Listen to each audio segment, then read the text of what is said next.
Dear Kuya Allen, ako po si Raymond, 40 years old. Isang negosyante dito sa Makati. Patagal ko na pong sinusubaybayan ang mga kwento sa channel ninyo. At ngayon, ako naman po ang gustong magbahagi ng kwento ng pag-ibig na hindi ko inaasahang darating pa sa ganitong yugto ng buhay ko.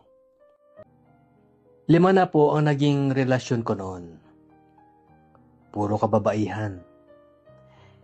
Hindi ko po inaasahang darating sa punto na ang puso ko ay titibok para sa isang mas batang lalaki. Isang 24 anyos na artist na nagngangalang Josh. Nakilala ko siya sa isang art exhibit na pinunduhan ng kumpanya ko. Natuwa ako kagad sa kanya.